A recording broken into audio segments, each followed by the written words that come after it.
Vamos a hacer nuestra pequeña teoría de poder en editores de ciudad y en ser peligrosas. Vamos a definir, bueno, y hay que hacer un paréntesis pequeño. La idea es que ustedes mejoren esa teoría. Esto siempre es un tema de tradición y de tomar la antorcha. De una vez les digo que está muy bien planteado. Yo no tengo serias críticas a la teoría de poder de Foucault. Michel Foucault es el amo para mí de la teoría de poder porque plantea la teoría de poder como algo fluido, como que el poder no se tiene, sino que se ejerce, que es algo a veces etéreo, poco asible, pero vamos a hacer nuestro propio esquema muy aplicado. Quizá nuestro aporte sea un poco simplificar o relacionar o hacer unas clasificaciones. Las clasificaciones son estas: poder físico, poder económico y poder político. Entonces nuestra teoría es que solo el poder se divide entre esos tres. El poder físico es aprisionar a alguien, es empujar a alguien, es usar la fuerza. Por supuesto está muy relacionado con la violencia, es primitivo pero sigue estando en las policías, en los ejércitos y tiene una connotación importante con la amenaza y con el miedo. Obviamente se puede hacer poder sobre otras cosas, pero claro, esta teoría tiene que ver, digamos, sobre el control, sobre los otros, sobre lograr acciones o paralizar a otras personas, a otros pueblos. Segundo, tenemos el poder económico. El poder económico es muy sencillo, es riqueza, es poder comprar, es poder contratar servicios.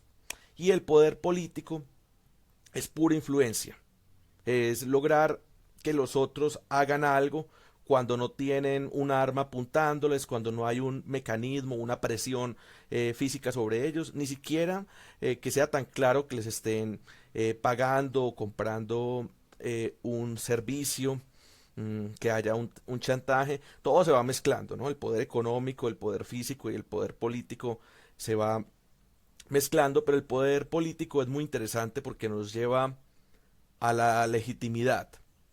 Y la legitimidad, que es el gran concepto de la ciencia política, es que algo nos parezca válido, que sobre todo una autoridad, de donde emana una norma, de donde emana una autoridad, nos parezca que es correcto, pero va más allá, es mucho más complejo que lo justo.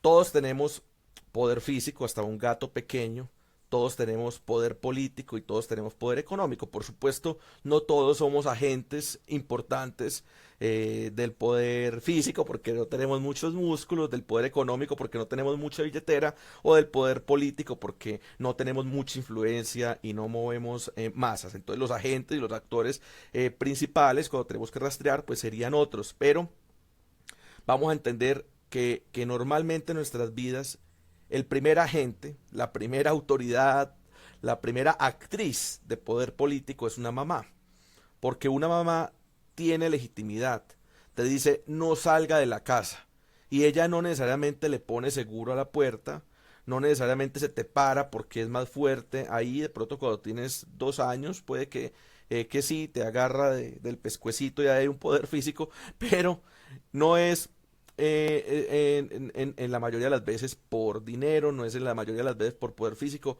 Lo que uno llama, uno respeta a la mamá y no sale, ¿cierto? Eso pasa, claro, también va evolucionando, va cambiando, hay distintas maneras, pero entonces vivimos el poder político de una madre.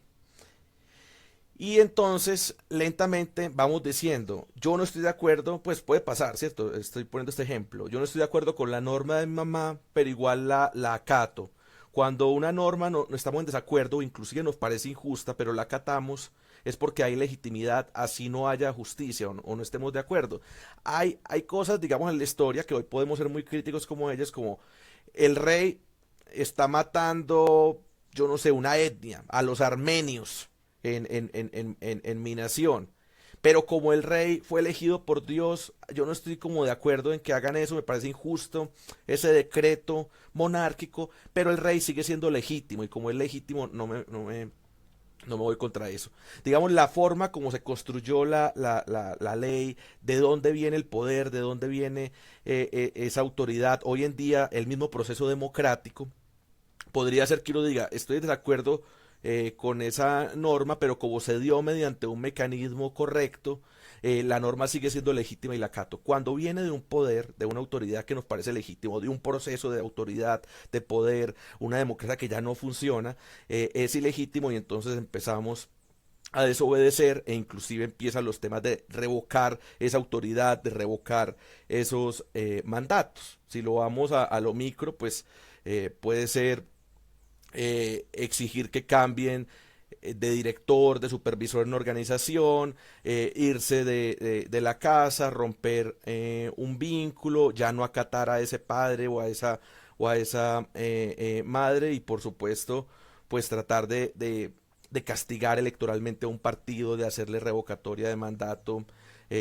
a un alcalde o cacerolazo, a un presidente. Pero eh, vamos a que el poder político permite estos temas de la democracia, permite otras maneras, permite otros acuerdos, entonces tiene poder político un empresario, un jefe, cuando nos parece que es justo, entonces empieza a ser legítimo y de pronto es el que sabe y uno dice, este man da ejemplo, trabaja más, construyó esto con esfuerzo y uno le copia por otras cosas, ¿cierto? Cuando hay legitimidad, tanto en un político como en un empresario, uno no copia, uno no acata, no hace caso. Y entonces lo más importante aquí es pensarnos hoy cómo el poder económico se vuelve poder político. Entonces lo primero es que un empresario tiene empleados y al tener empleados puede haber otro tipo de lealtad, otro tipo de vínculo, de relación, a veces como unos cálculos, pero no necesariamente es voy a hacer todo lo que me diga mi jefe, mi jefa, mi empleador por un cálculo económico. Puede ser un poco más allá. Quiero estabilizar las relaciones. No siempre tiene que ser una cosa súper romántica, pero ahí el empresario empieza a tener poder político. Los empresarios pueden tener muchos empleados, tienen influencia sobre ellos, unos canales de comunicación sobre ellos, y entonces empiezan a poder definir por quiénes votan esta gente, pero las puede movilizar o impulsar para muchas cosas, pues tiene influencia. Entonces acuérdense que lo del poder político es clave en la influencia. Otra forma muy difícil y que hay que estar muy alerta con ella, pues muy peligrosa, que tiene de volverse el poder económico un poder político, es con la adquisición de bienes que son escasos. En especial quiero que nos centremos en la tierra y lo que hay en la tierra. En la tierra hay minas, en la tierra hay petróleo, en la tierra hay agua y entonces empieza una privación porque yo soy dueño de esto y puedo hacer que vos tengas menos espacio, menos tierra, menos energía, menos agua. Eh, y finalmente, pues lo que todos conocemos de el empresario puede financiar campañas, que escuchábamos a Rafael Aubat con eso, se puede equivocar en el tema, pues puede cometer una falta ética grave con el tema de los sobornos, de la corrupción, pero también, y hay distintas situaciones, puede decir, mi empresa se va de acá, de este país, si no me bajan los impuestos, entonces voy a generar desempleo, voy a dejar de invertir acá, voy a dejar de hacer negocios acá. Y ustedes entonces se preguntarán, ¿qué tipo de poderoso económico no ejerce poder político? Porque acuérdense que la clave con el poder es ejercer. Y uno puede decir un heredero, alguien que se dedica al consumo, al consumismo si quieren, a gastar, a comprar cosas. Pero entonces no te define la vida pública, ¿cierto? El poder político define lo público, es pura influencia, es cómo nos movilizamos. Y esta es una teoría que es polémica porque uno dice, es necesario el poder político. El poder político es lo que nos salva del poder físico, lo que nos permite seguir soñando con un tipo de autoridad con poca dominación o sin dominación, sin violencia. Y así como el poder político pueden salir cosas terribles, el engaño, la posverdad, manipular a la gente, comprar votos, que miren que ahí otra vez vuelve a estar un poco el poder económico. El poder político nos permite llegar a acuerdos, llegar a contratos sociales, a la concordia y nos permite la democracia, que es una idea muy sencilla, pero ¿cómo vamos a pelear con la democracia? Necesitamos familias más democráticas, organizaciones más democráticas, ciudades más democráticas, repúblicas más democráticas. Es algo como de nunca acabar. Entonces estas teorías, y miren por ejemplo que un empresario puede usar su poder político, ejercer su poder político para lograr más poder económico o también para lograr más poder político.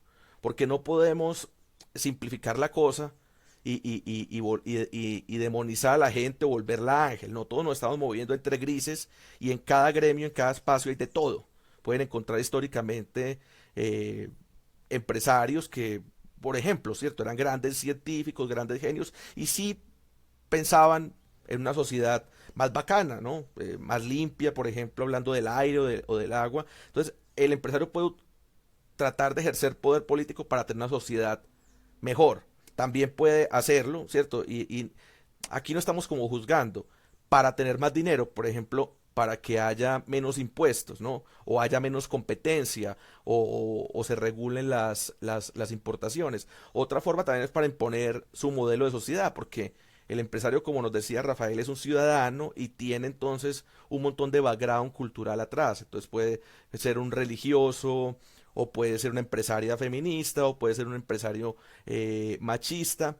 Entonces hay que ver cuándo ejerce poder político para lograr más poder o definir lo público, definir lo político, más poder político, o para lograr más poder económico. Pero entonces les decía que todas estas teorías son luchas gramaticales porque es muy importante cómo nombramos las cosas. Entonces aquí no queremos nombrar lo político como algo malo o como algo de lo que nos queramos alejar. Queremos nombrar lo político como un cuchillo. Un cuchillo es malo, pues preguntémonos eso, ¿cierto? Está ahí y es muy riesgoso, pero ¿cómo vamos a vivir sin cuchillos?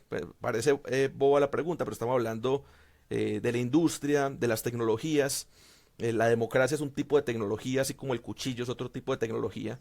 Puede bacano mirar el track histórico de eso.